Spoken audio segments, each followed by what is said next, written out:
Welcome students. In this video we will be seeing the basic concepts for solving problems in thermodynamics in the GATE examination.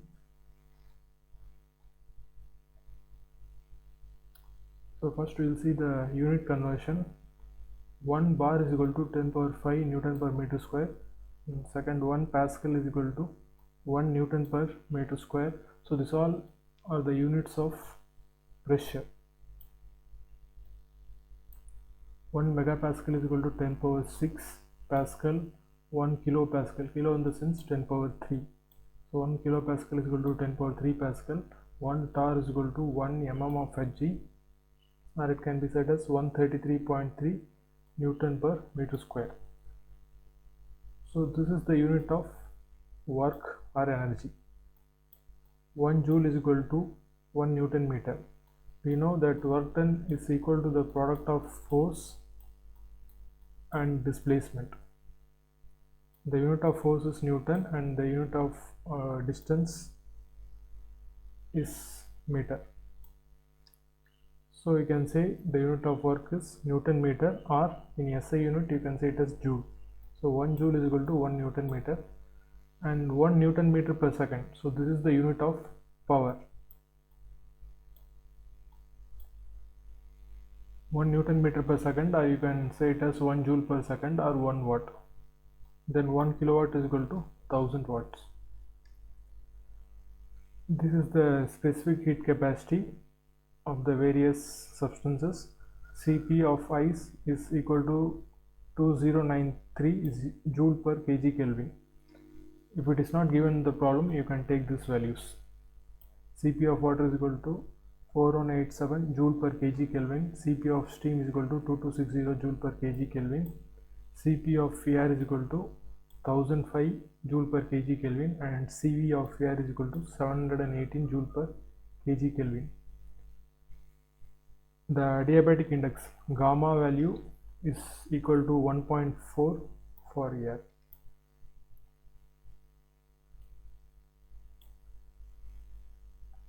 Next is the molecular weight, mu. The unit is kg per kg mole. The molecular weight of oxygen is 32 kg per kg mole. Similarly, for carbon dioxide it is 44 kg per kg mole, and for nitrogen it is 28, and for hydrogen it is 2. The universal gas constant. The universal gas constant is denoted by R dash. This is different from the characteristic gas constant. Here you won't have a dash above this R. R dash, or you can say it as R U, indicating universal gas constant. The unit of universal gas constant is joule per kg mole Kelvin, or you can say in terms of kilojoule per kg mole Kelvin. Here it is mentioned in joule per kg mole Kelvin. Its value is 8314.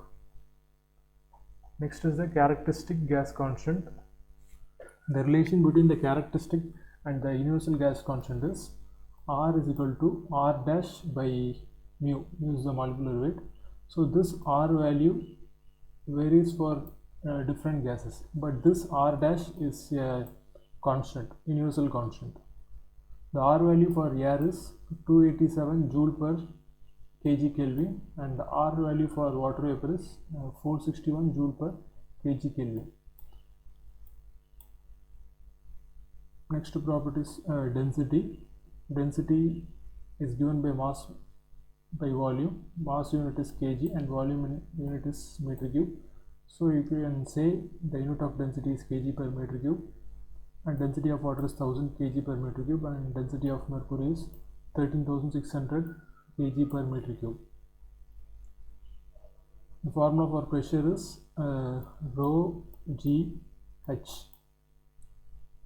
if you want the pressure in per meter square, you have to substitute the density in kg per meter cube and acceleration due to gravity in meter per second square, and height, that is the column of the height of the liquid column in meter. 1 kilowatt hour is equal to 3600 kilojoule. So I derive how it came.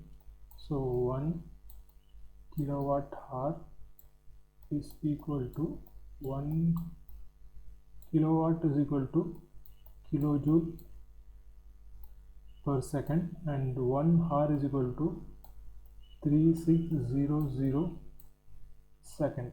So this second and second gets cancelled, remaining will be having 3600 kilojoule. So 1 kilowatt hour is equal to 3600. So yes, 1 kilowatt is equal to 3600 kilojoule. Next, heat generated by burning m kg of fuel is equal to m into calorific value, that is the mass of the fuel in kg and the calorific value in joule per kg. So when you multiply both this value, the kg gets cancelled and remaining will be having the heat generated in joule. Next is the gas equation. We know that PV is equal to mRT, but many students have the confusion whether this V is small v or capital V.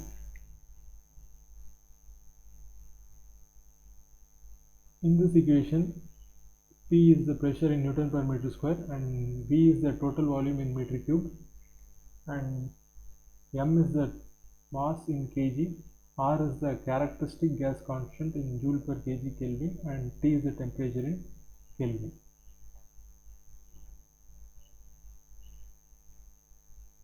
So work is equal to force into distance. The unit of work is joule, the unit of force is Newton, and the unit of distance is meter. So joule or Newton meter, you can say anything.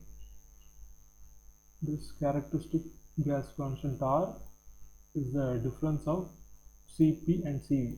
Cp is the specific heat at constant pressure and Cv is the specific heat at constant volume. You can write Cp is equal to gamma R by gamma minus 1, where gamma is the adiabatic index and Cv is equal to R by gamma minus 1. Adiabatic index gamma is the ratio of Cp by Cv, specific heat at constant pressure Cp and specific heat at constant volume Cv.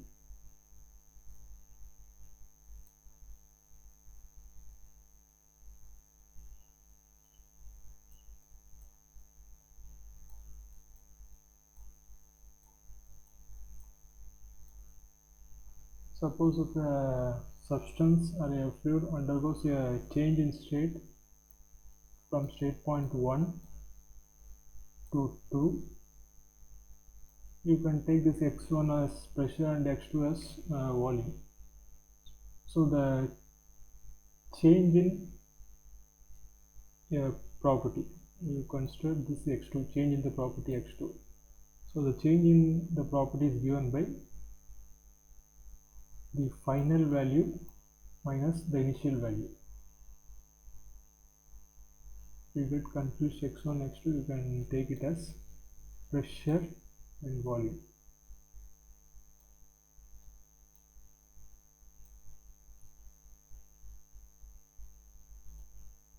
So the volume changes from state V1 to V2, then the change in volume is given by V2 minus V1. Instead of this volume, I am taking the general notation as X. Since volume is a property, I am mentioning it in a general form. The change in property is equal to the property value in the final state minus the property value in the initial state. This formula is applicable only if the property is a point function. You can't apply this for a path function. So work and heat are the path function. Work and heat So these two quantities are the path function. Work done in a non-flow process. Non-flow process in the sense there is no change in the mass content within the system. The gas may expand or compress, but the total mass in the system remains the same. So that is a non-flow process. Here W is equal to integral of P into dV, where P is the pressure and dV is the change in volume. Here V1 is the volume at state point 1 and V2 is the volume at state point 2. This is again the ideal gas equation. PV is equal to MRT, where V is the total volume. When you bring this M in the denominator on the left hand side, we get P into V by M is equal to R2, where this V by M, capital V by M. So this is the specific volume, that is the volume per unit mass is called as the specific volume. The unit of specific volume is meter cube per kg. Next is the mass flow rate. The mass flow rate is in kg per second. Mass flow rate is generally applied for an open system, steady flow systems, so the mass will be continuously entering and continuously leaving the system. So you can't say in kg, you should say in mass per unit time, that is kg per second. So mass flow rate is in kg per second. So the formula for mass flow rate is density into area into velocity, where rho is the density in kg per meter cube and A is the area in meter square and C is the velocity in meter per second. If you are having a circular cross-sectional area, then area can be said as area is equal to pi by 4 d square, where d is the diameter of the duct or pipe. Instead of this rho, you can write 1 by specific volume. Since specific volume is the inverse of density, you can write rho is equal to 1 by specific volume.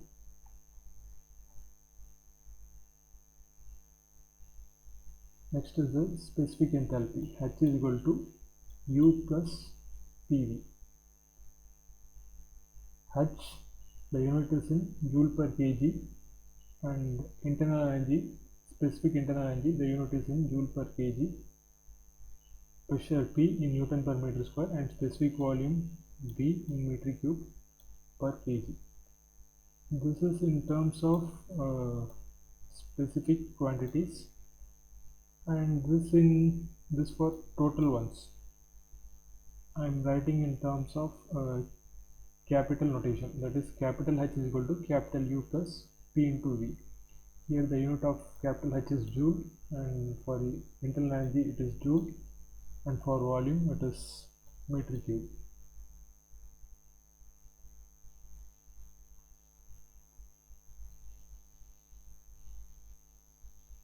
Next is the first law of thermodynamics. The first law of thermodynamics, when it is applied for a process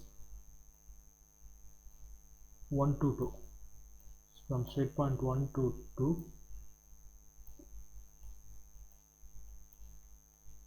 so this is one property and this is one property. Here you can have any pressure or volume. So Q is equal to W plus delta U. So this equation 1 can be rewritten as, suppose we are taking for state point from 1 to 2, then Q1 to 2 is equal to W1 to 2 plus U2 minus U1. Since delta U is a point function, you can write del U is equal to U2 minus U1. but Q and W are path function. You can't write as Q2 minus Q1. So this is a wrong formula. So Q122 is equal to W122 plus U2 minus U1. If heat is applied to a system, then Q is taken as positive, and if heat is rejected from a system, then Q is taken as a negative one.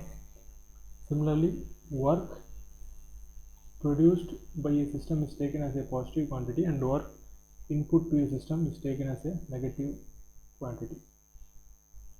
Density rho, this already explained. Density is equal to mass by volume. Mass is in kg and volume is in meter cube. Or else you can say in terms of flow rate. Density is equal to mass flow rate divided by volume flow rate. So the second gets cancelled. We will be having the same kg per meter cube. Next is the non-flow process. Non-flow process means the mass within the system remains the same. There is no inflow and outflow. Whatever the mass was present before, the same remains after the process. The volume may expand or compress, but M is equal to constant. So that type of problems comes under this non-flow process.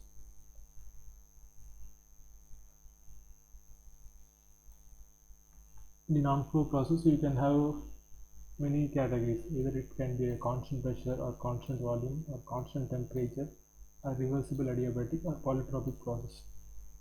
So in this table we will be seeing the relation between pressure, volume, temperature, and the PV diagram, the formula for change in enthalpy, change in internal energy, work done, and heat transfer.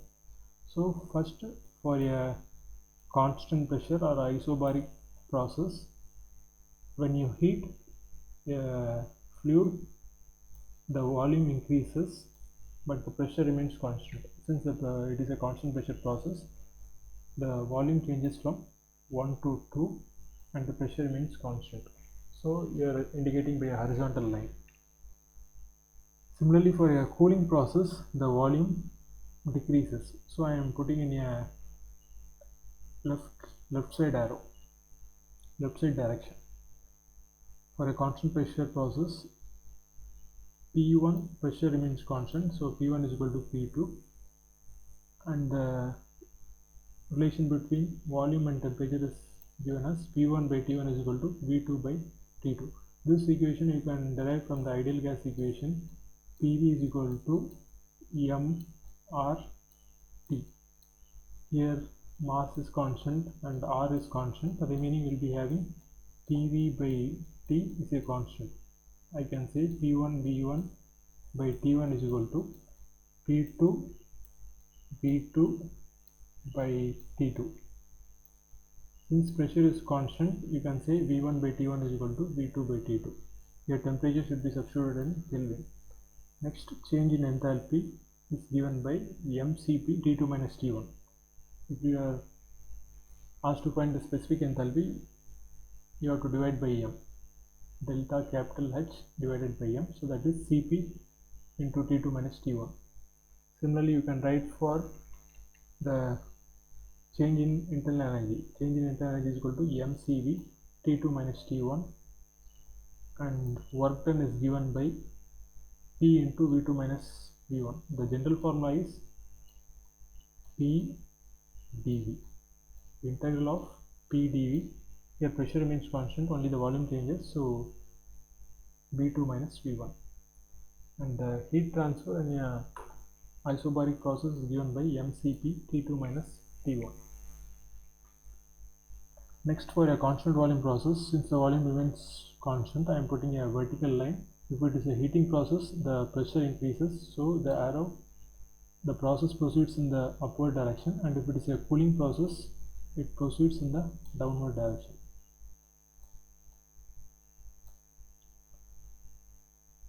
For a constant volume process, V1 is equal to V2, and the pressure temperature relation is given by P1 by T1 is equal to P2 by T2. this change in enthalpy and change in internal energy remains the same as discussed in the constant pressure process, but the work done becomes zero because the formula for work done is P into dV. Since the change in volume is zero, the work done becomes zero. This Q value, here you have to note that Q is a function of CV, heat, a specific heat at constant volume. Since it is a constant volume process, you have to put CV, and for a constant pressure process, you have to put Cp. Next, for a constant temperature process, we'll be having a curve like this. So it is a isothermal compression process, or a constant temperature process, or isothermal process. Since it is a compression process, the volume decreases, and if it is an expansion process, the volume increases. For isothermal process, the temperature remains same, that is T1 is equal to T2, and the gas equation is given by PV is equal to C. So the general equation is PV is equal to mRT. In this mRT, M and R are already constant. For a isothermal process, this temperature also becomes constant. So you can say in general that PV is a constant. So you can say P1 V1 is equal to P2 V2. So that is a constant. Change in enthalpy, change in internal energy, this both values are zero because the temperature remains constant. So T2 minus T1 will be 0. So these two values will be 0. Next is the work done in a constant temperature process. W is given by P1 V1 ln V2 by V1. So this came from the general equation, that is the integral of P dV. You can derive and get this final one. So P1 V1 ln V2 by V1. It would be easy in the examination if you memorize this equation, else you have to solve the W is equal to integral of P dV. If you get stuck in any of the steps, then your final answers will be wrong. So better you can memorize this equation, P1 V1 into ln V2 by V1. So the relation between V2 volume and pressure is V2 by V1 is equal to P1 by P2. So this you can derive from here itself. That is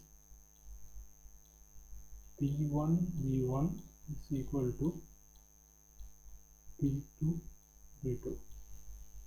You can bring the pressure terms on one side and volume terms on the other side. From this you can rearrange the work equation either in terms of volume or in terms of pressure. Next is Q. Q is equal to P1 V1 ln V2 by V1. So this equation you can get from this. Q is equal to W plus delta U. So delta U is 0. So Q is equal to W.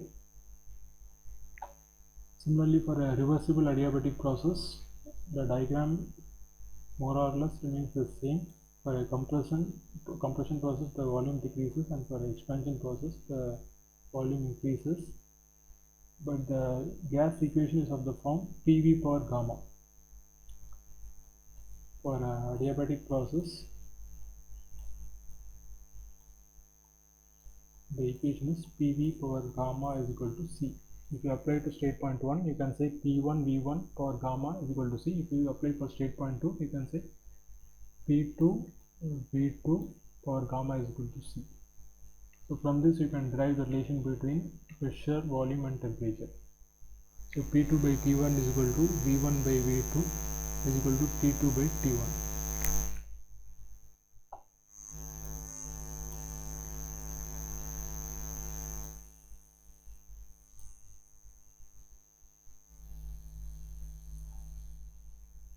So here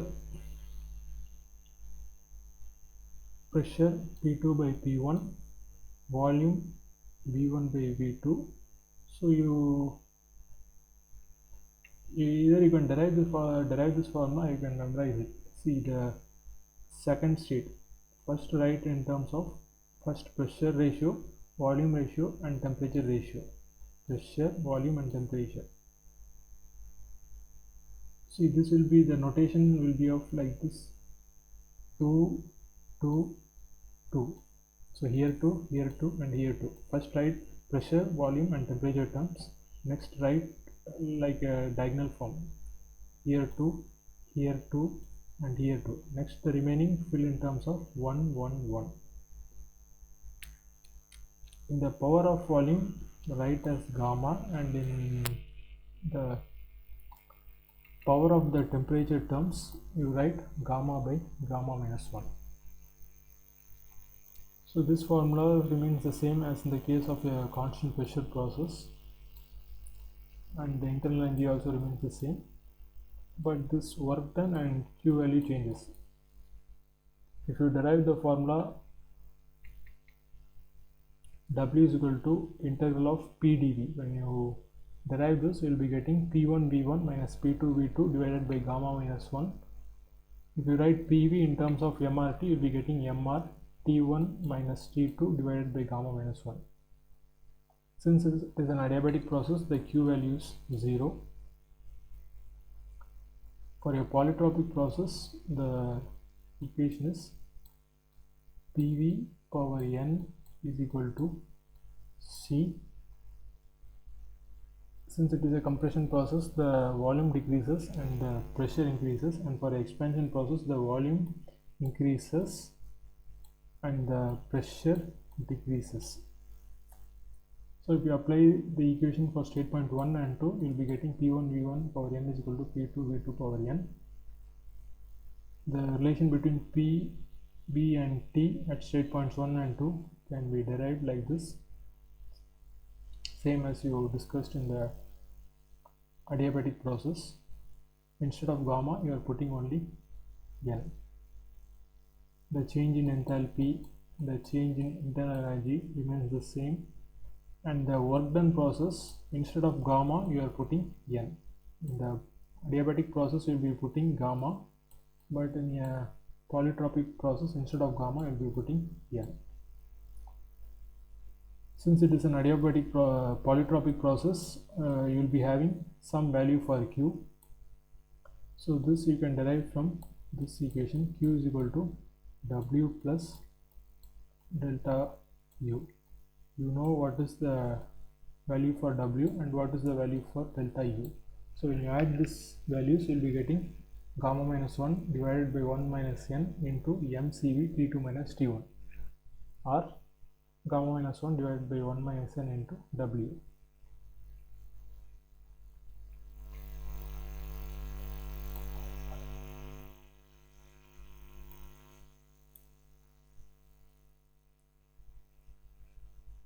Next, for a cyclic process, see, work and heat transfer are path function, whereas the properties such as pressure, volume and temperature are point functions. So here the fluid changes from state point 1 to 2, then it changes from 2 to 1. Sorry, I have not shown it as a cycle, but for a cycle it will go from 1 to 2 and then from 2 to 1. So this is for a cycle, but in this diagram I have shown the arrows both towards 2. In this diagram I have shown from 1 to 2 and then from 2 to 1. It is a cycle, but for this case I have shown from 1 to 2 and the bottom process also from 1 to 2. So you can go from 1 to 2 either via the path one x or via the path y. The final state points properties remains the same, but if you take the path x, you will be having a different value for q, and if you take the value of if you take the path of y, you will be having a different q value. See, I am going from here to here, so that is from point 1 to 2. You will be having a q value. Again, if I am traveling from point 1 to point 2, so this is via path y. So this bottom area will be having a different area. So this value indicates either q in a TDS diagram and work in a PV diagram. So depending upon the path, the q value and w value will be changing. So the q value from process 1 from state point 1 to 2 via the path x will not be equal to the q value from state point 1 to 2 via path y. The same is applicable for work done also. In some of the problems, the pressure value won't be given directly. Instead of, we'll be having a equation, that is P is equal to 7 by V plus 2. So in such cases, you have to find what is P1 and P2. So to find P1, you have to write as 7 by V1 plus 2. It is not a general formula, and just for example I am writing this equation. So pressure P1 is equal to 7 by V1 plus 2, and pressure P2 is equal to 7 by V2 plus 2. So instead of this volume, you have to substitute at the particular state points and you will be getting the pressure values. Or else you can have sums of this category. Pressure is equal to A plus BV. So you can, so here there are two constants A and B. You should have two equations, minimum two equations to solve this A and B. If two state points are given, then substitute as P1 is equal to A plus B into B1 and P2 is equal to A plus B into B2. When you solve this equation, you can get the value of A and B, then you can proceed further. Then W can be found out. So W is equal to integral of P into dV. Since you know the constant A and B value, you can find the work done. Similarly, for internal energy, you can calculate the del U. Del U is equal to U2 minus U1. If U is given in terms of pressure and volume, you find U value at each of the state points, then you calculate delta U. In some cases, Cp will be mentioned in terms of a function, that is, you will be having an equation. So in such cases, you substitute directly in integral form, that is m into Cp into dt. So you substitute the Cp and put an integral sign and solve. Next is the cyclic some problems. For a cyclic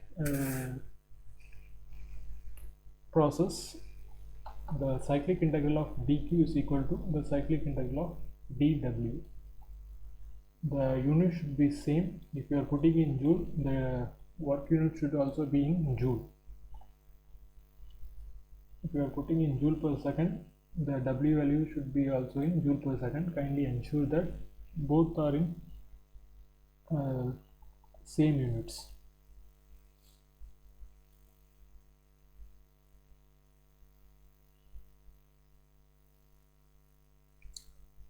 So dq is equal to m into dq. This dq is equal to joule per kg. Heat transfer per unit mass, joule per kg, and mass flow rate. Since it is a cycle problems, we will be having a steady flow type sums.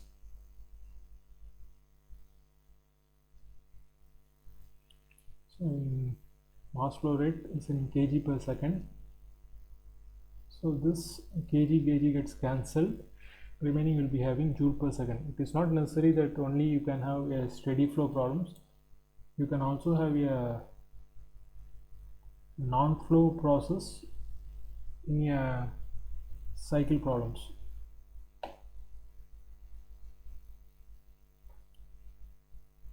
So if it is a steady flow cyclic problem means you will be having the unit in joule per second.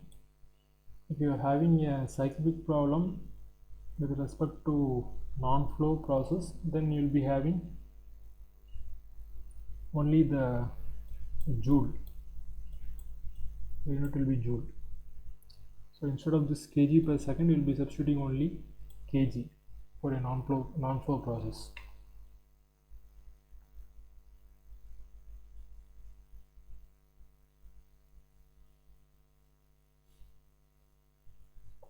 If your cyclic sum is given, you draw a schematic diagram, and for each of the systems you find whether the heat supplied is given or heat rejected is given, and also find whether the dq is given or capital dq is given, whether it is given as a total q or per unit mass it is given. If it is for unit mass, you take this as dq, and if the total heat transfer is given for a system, you take it as dq, capital dq. So the relation between the q and w is cyclic integral of dq is equal to cyclic integral of dw. So the heat may be supplied or rejected. So heat supplied or heat rejected is equal to work input plus work output.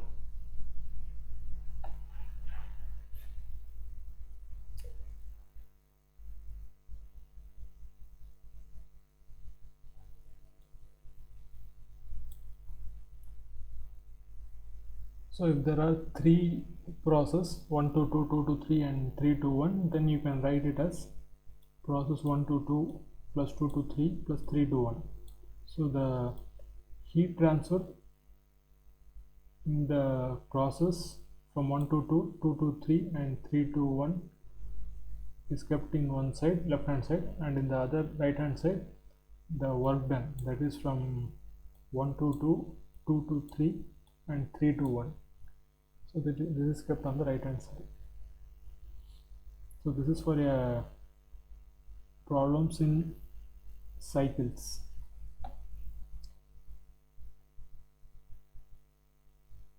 If you are asked to find the heat transfer per minute, then you have to calculate the heat transfer per cycle and multiply that value by the number of cycles per minute. If there are many processes that constitutes a cycle, you can put a table like this, and for each process you can note what is the given value, what is the known value, and what are the unknown values. From this table you can easily find the unknown values for each process. That is, if you are taking process 1 to 2, for process 1 to 2, q will be equal to w plus delta u. Since it is a process, you can apply this equation for each process separately, 1 to 2, 2 to 3 and 3 to 1. You can apply this equation, q is equal to w plus delta u.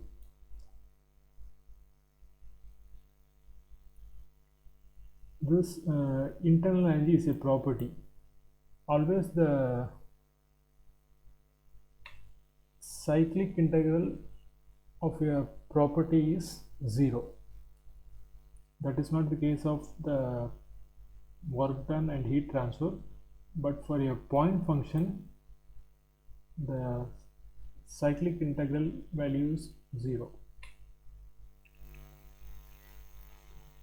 So u1 to 2 plus change in internal energy from 2 to 3 plus change in internal energy from 3 to 1 is always equal to 0.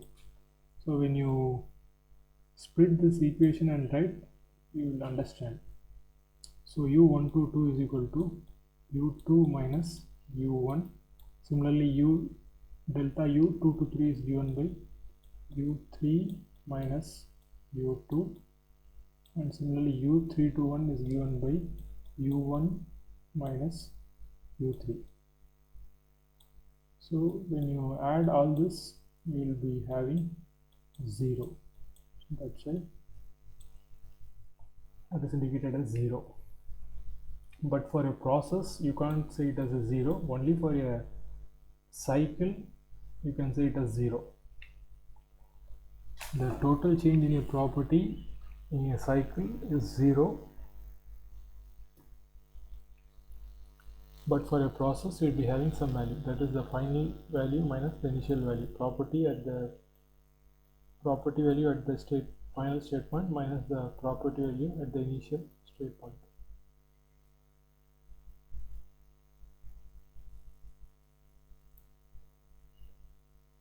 Next is this steady flow energy equation. The steady flow energy equation is applied to boilers, turbines, condensers, evaporator, nozzles, compressors, and heat exchanger. You will be having a steady flow of mass inside the system and a steady flow of mass out of the system. So that type of problems are called as steady flow problems. So the main mistake many students commit is the unit. So you have to balance the unit properly, then you have to proceed to the sum. So this is a system. You're having an inlet and you're having outlet. The various values at the inlet are mass flow rate. Since mass flow rate remains constant, you keep as m dot at inlet and m dot at outlet also. So this U1 internal energy, P1 pressure, B1 specific volume, C1 velocity, H1 is the enthalpy, and Z1 is the height. So these all are the values at the inlet. Similarly, you can write down these values at the outlet. You know, enthalpy is equal to U plus PV. If you write for state point 1, then it becomes H1 is equal to U1 plus P1 V1. So if you write in small h, the unit is joule per kg. And similarly, the kinetic energy is half mc square and potential energy is equal to mg z1. So the internal energy is in specific internal energy is in joule per kg, mass flow rate is in kg per second, velocity is in meter per second, and specific enthalpy in joule per kg, and pressure is in Newton per meter square. So the steady flow energy equation is m into u1 plus p1 v1 plus g z1 plus c1 square by 2 plus q is equal to m dot u2 plus p2 v2 plus g z2 plus c2 square by 2 plus w. So the various units are indicated below. Here m dot is in kg per second. Since it is a steady flow, the mass will be entering inside and leaving from the system, so it is a mass flow rate kg per second. And pressure is in Newton per meter square, specific volume in meter cube per kg, g value, gravity, acceleration due to gravity in meter per second square, height is in meter, velocity should be in meter per second. You are squaring the velocity, you will be having then the unit as meter per second whole square, and q value is in joule per second.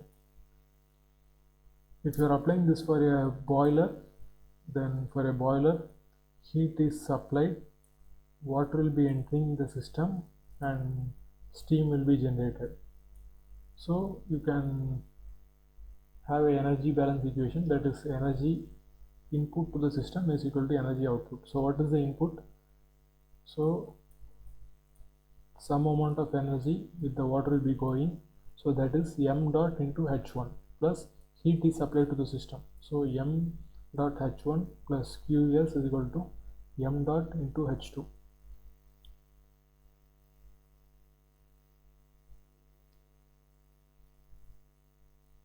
So you can check the unit of this quantities. So each of the quantities should have the same unit. the unit of Q is joule per second, and for this quantity M into H, the unit of M dot is kg per second, and the unit of specific enthalpy is joule per kg. So when you multiply both this, you will be having kg gets cancelled, and we will be having joule per second. So here also you will be having joule per second, and here also you are having joule per second, and M dot H1, so this also will be in joule per second. So like this, first you have to balance the equation and then you have to proceed to the problem, else you will be having a wrong solution. Next, a turbine. For a turbine, steam is fed to the system with the enthalpy H1, and the steam comes out with the enthalpy H2. So you have to apply the energy balance equation. So what is the input? Only the steam is entering. So the energy in the steam is M into H1. So what is the output? Steam is coming plus you are having a work output. So W out plus M dot into H2. From this you can find what is the turbine output. Next is the nozzle. The nozzle only increases the velocity at outlet. In some cases you can have heat transfer, but it is negligible. For most of the cases the velocity will be increasing. So you apply this energy equation. So this equation is derived from this general equation. In this equation, all the other terms gets cancelled. The U internal energy, pressure volume, Z1, Z2, all these terms gets cancelled, and finally we will be having only this term. Sorry, this U1 P1 won't be cancelled. Instead of this U1 plus P1 V1, you are having H1, and instead of this U2 plus P2 V2, you are having a H2. So this value remains in the equation. This Z Z1, G Z2, assuming the nozzle is in horizontal position, this value remains, Z1 Z2 remains the same, therefore this gets cancelled, and Q and W will also be 0 since there is no heat transfer and no work transfer in a nozzle. These two terms gets cancelled. Finally will be having M dot into H1 plus MC square by 2 is equal to MH2 plus MC2 square by 2.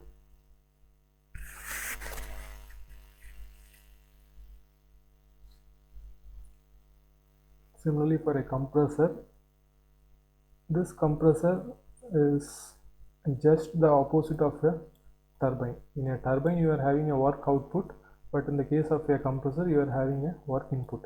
So M dot H1 plus work input is equal to M dot H2. From this you can find what is the compressor work input. Next is the problems in melting and freezing. So if you are asked to find the heat required to melt 1 kg of substance from T1 degree Celsius to T2 degree Celsius, then you can write Q is equal to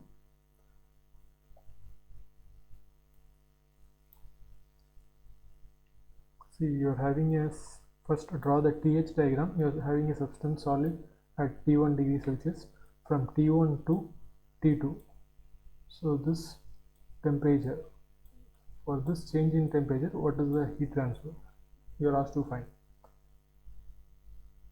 So from T1 to some melting temperature, suppose if you are having a ice at 0 degree Celsius, from 0 degree Celsius to some 150 degree Celsius, if you are asked to find what is the heat transfer to the system, then you can't put it in a single equation, T2 minus T1, because you are having phase change process in between this from solid to liquid, and in the intermediate you will be having a combination of both a solid and liquid phase, and above it will be having a liquid phase. So you will be having three cases, one in which there will be a complete solid, and another one in which there will be a solid plus liquid combination, and the third case in which you will be having a completely liquid phase. So you have to consider three cases. So for the first case, that is from temperature T1 to the melting point. So what is the amount of heat transfer? Since it is a solid, you can apply this equation. Specific heat of the solid into the melting point temperature minus T1. So this is for the solid phase. Next, you are having a phase change process from X to Y. So what is the amount of heat transfer in this phase change? So that is given as latent heat. Next is from point Y to point 2, state point 2. So that is specific heat in the liquid state into T2 minus T1. Since you are finding the temperature difference from the melting point to the state point 2, you are writing it as T2 minus T1. So when you add all this, you'll be getting the heat transfer in this type of sums. Thank you, students.